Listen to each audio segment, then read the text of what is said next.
കാണുന്ന സാമ്പ്രാക്കൂട്ടത്തിനെ തട്ടിക്കൊണ്ടുപോവുകയാണ് വില്ലേശ്വരനായ ഉണ്ടയണ്ണന്മാർ. അന്നേരം മുകളിൽ കണ്ണും മിഴിച്ച് നോയിക്കൊണ്ടിരിക്കുന്ന ദേവഗണ്ണൻ താഴേക്ക് ഇറങ്ങി ഓടുന്നു ചേച്ചിയെ രക്ഷിക്കാൻ, കൂടെ മറ്റേ അണ്ണനും. അതിനുശേഷം എല്ലാ എണ്ണം വണ്ടിയെടുത്ത് മിന്നിക്കുകയാണ്. 6:60 അണ്ണനും ബേക്കെന്ന് വെച്ച് പുളക്കുന്നു. എന്തോ ഭാഗ്യമെന്ന് പറയട്ടെ, നമ്മുടെ ഉണ്ടയണ്ണന്മാർക്ക് സാധകമെന്ന രീതിയിൽ അതാ വരുന്നു ഒരു മുഴുത്ത ട്രെയിൻ. ആ ട്രെയിൻ വരുന്നതിന് മുമ്പ് തന്നെ നമ്മുടെ വില്ലേശ്വരണ്ണന്മാർ വണ്ടി എടുത്തപ്പുറം പോകും. പക്ഷെ നമ്മൾ അജയ് ദേവ് ഗണ്ണും മറ്റേ സുന്ദരേശ് അണ്ണനും ഇപ്പുറത്തങ്ങായി പോകുന്നു.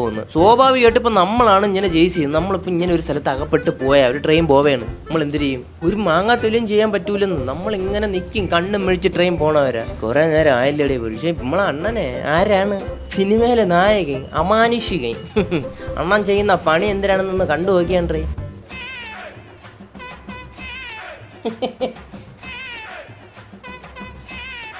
ഈ സാമാനമൊക്കെ എഴുതി കൊടുക്കുന്നവന്മാർ ആരുടെ? സംവിധായകൻ പറയാണ്, മോനെ 500 മൈൽ സ്പീഡിൽ വരുന്ന ട്രെയിൻ, മോൻ ഇങ്ങനെ അത് പൊയ്ക്കൊണ്ടിരിക്കുമ്പോൾ മക്കൾ ഇത് കണക്ക് ഉരുണ്ട് മറിഞ്ഞങ്ങ് കമന്നടിച്ചങ്ങ് അപ്പുറത്ത് പോകണം. ഞാൻ പറയുമ്പോൾ തന്നെ വായം പൊളന്ന് ഇങ്ങനെ നോയിക്കൊണ്ടിരിക്കില്ലേ? എന്തിനാ ഇതൊക്കെ സംവിധായകൻ പറഞ്ഞു കൊടുക്കുമ്പോഴത്തേക്ക് ഇങ്ങേർക്ക് മനസ്സിലാക്കാനുള്ള ബുദ്ധി പോലും ഇല്ലേടേ. ഇതൊക്കെ നോക്കിയാണ് ഇതെന്തോന്നട ഇങ്ങേരെന്തൊരു തെറിപ്പന.